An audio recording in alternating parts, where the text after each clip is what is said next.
You stole my husband's heart, sweet girl. Oh, there it is. Hey dog lover, welcome to Wagging Tales Unleashed, where we bring you all things man's best friend. Well, I'm James and this is my co-host Zion.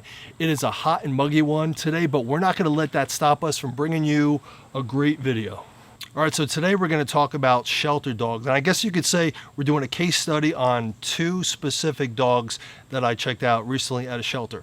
If you want a more in-depth video about the whole process of adopting a shelter dog, you could check out that video here. All right, so the heat and humidity is really getting to Zion, so let's get right into this. All right, so we're gonna look at two specific dogs today, and I'm gonna go through the process of when you go to a shelter and you're kind of scoping out a dog, some of the things that you should look for. Body language, talk to the people that work there, get as much information as you can. If you know the breed, that you could go home and do your research. So the first dog that we're gonna look at was this beautiful female Dalmatian that I totally fell in love with.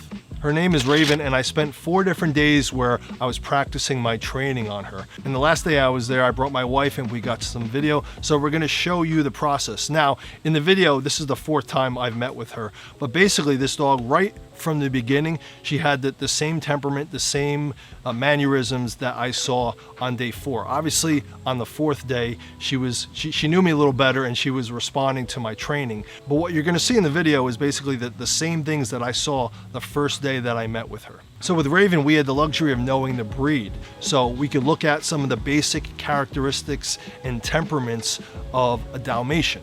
They're known to be very energetic. They were coach dogs, meaning they would follow along with like a horse and buggy, horse and coach, and they would run alongside. They became known as the firehouse dogs because they would follow the horse and coach when firemen would go out, and they have a really good rapport with horses. They're known to be good with people. They're known generally to be good with other dogs. They're very trainable. They're smart dogs. So I saw a lot of these qualities in Raven. So as soon as I walked into the shelter, all the dogs, the energy, kind of ramps up, and I saw Raven and I went over to her and she was moving. She wasn't barking, but she was definitely interested in seeing me there. And as I just walked over towards her, I knelt down. I didn't see any like aggressive behaviors. She was, loose body, and she acted like she wanted to interact with me. So right off the bat, I'm like, okay, this dog didn't appear to be fearful, didn't appear to be aggressive, and wanted to interact with me. I quickly asked the staff, is she friendly? And they're like, oh yeah, she's great with people. But she's not great with other dogs. We've had some issues with her interacting with other dogs. Okay, so I took that mental note. I put her on her leash and we were off to our walk. So I quickly realized that when other dogs would be walking by, she definitely would lunge. She would lunge up, up onto her back legs, and she didn't really bark much, but she definitely wanted to get at the other dogs. It was hard to tell whether it was because she wanted to be aggressive or whether she just wanted to interact or maybe play, but I definitely saw she was reactive to other dogs. Something to take note of if you already had dogs and you wanted to adopt another dog. Continuing on the walk, she wasn't the best walker in the world. Most shelter dogs don't know how to walk well until they're trained. But she was responsive to me. Every time I would call her name, she would turn around and she would come to me. So that was a good sign. Another thing to note, if you saw a Dalmatian and you were interested in adopting them, there's a decent percentage of them that are born either fully deaf or deaf in one ear. It's a lower percentage, but this is a known issue for Dalmatians. So me calling her name, immediately she would turn around. I knew she could hear me. So I had my treat bag on me and I wanted to practice with her down, teaching her down, and then teaching her stay.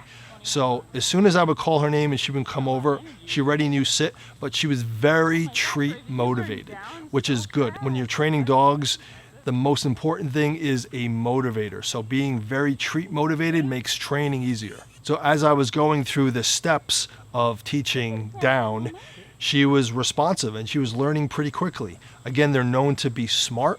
So her quick response was indicative of the Dalmatian's, intelligence and temperament. So throughout the walk, there was a mix of her just wanting to explore and just do her thing, combined with when I would call her, she would be receptive. So after the walk, I brought her into the fenced-in play area, and once I let her go, she was off to playing.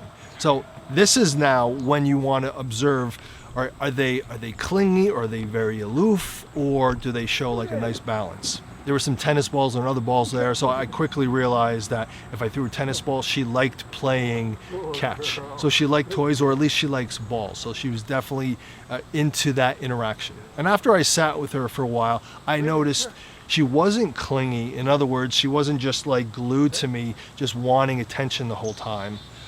She would be out, sniffing around, exploring. But then she would have her moments when I would call her that she would come to me and she would respond to the training. She would give me like hugs and kisses. So I assessed that she had a good balance of, some independence, but enjoying the company of a person. So this would be good for someone who, wants a dog as a companion, but they want some independence. When people get dogs, they get dogs for different reasons. So if you want a real clingy dog that's going to just be with you all the time, then this dog maybe wouldn't be ideal. But if you wanted that balance, I think this dog would be a great option. Also, I was able to assess she had a lot of energy. She was only 21 months old, so she's a young dog, and Dalmatians are known, like I said, to be energetic, and I saw that. So this would not be, in my opinion, a great dog for an apartment, or if someone was, out 8, 10, 12 hours a day at work, and then they come home from work and they just want to kind of sit on the couch.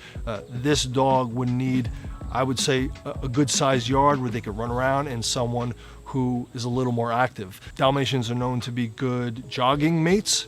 So if you're active and want to jog with a dog, this would make a good option. So these are all things that I was able to perceive through observation and through research. Again, we had the luxury of knowing this breed is a Dalmatian, so we could study up on it. Also, I gathered as much information from the people that work there as possible, and I got the backstory. So the original owner had communicated that she was a great pet, but just all of a sudden she became an issue with her oldest dog. So that's definitely something that you would want to consider. If you have other dogs, she might not be a good fit. You would have to do a meet and greet and see if they interact well.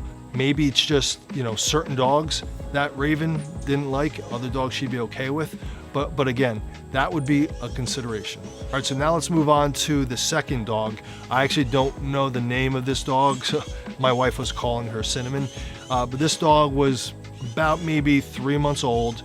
Looked like it could have been some kind of shepherd mix, but definitely like a puppy. So when we went over to the cage, she was energetic, she wanted to interact, and so we put the leash on her and we brought her out, and I could quickly see it almost looked like she really didn't know how to walk. So she had a lot of energy, jumping all over the place. Obviously this dog had a lot to earn, but hey, she's a puppy. As we were going through the walk, no signs of aggression, just like a happy young puppy. She obviously didn't know any commands. I was trying to get her to sit, and even with the treat, she wasn't sure what exactly to do with the treat. But after about 20 minutes, I actually a few times got her to sit. So once we got her into the play area, we let her free. She's obviously running around like a happy young puppy, but she was also giving us attention and jumping on us and wanting affection from her. So again, not totally aloof. I wouldn't say clingy, but just a nice balance of wanting attention from these people and wanting to just run around and play. So didn't necessarily have the luxury of knowing the breed to do some research. And I didn't talk to the staff about her background, but my just general assessment is this is just a happy puppy. Didn't seem to have any traumas that I noticed. She just seemed to be a young puppy, probably born in the shelter, and just was ready to learn new experiences and to be taught how to be a good pet. So in my opinion, definitely an adoptable dog. So to recap the process, when you're looking at a dog at a shelter, number one, try to get as much information from the staff about the dog and their backstory. Number two, if you know the breed, then you could do some research to find out the general temperaments of the breed. And number three, spend some time, observe, and not just one visit. If you find this dog could be potential, go back for a second visit. If you have kids, bring your kids. If you have another dog, you definitely want to bring the dog for a meet and greet and see how that goes. Basically, you want to gather as much information as you can so you can make a good informed decision, because like the worst thing is taking a dog home and then realizing, he's not good with my other dogs, or he's very reactive, and then you have to bring it back to the shelter. It's hard on the dog, so you want to avoid that as much as possible. And again, for a more in-depth introduction to how to pick a shelter dog, check out that video I made. So I hope this was helpful, and if you have a good shelter dog story that you want to share, please leave it in the comment section below. And in case you couldn't tell, it is hot, so thanks for stopping by. All right guys, thanks so much for stopping in for another video. If you like this video and you're not subscribed, feel free to do so. Don't forget, in the description below we have all of Zion and Obi's favorites. So from Zion and myself, we wish you all a perfect day.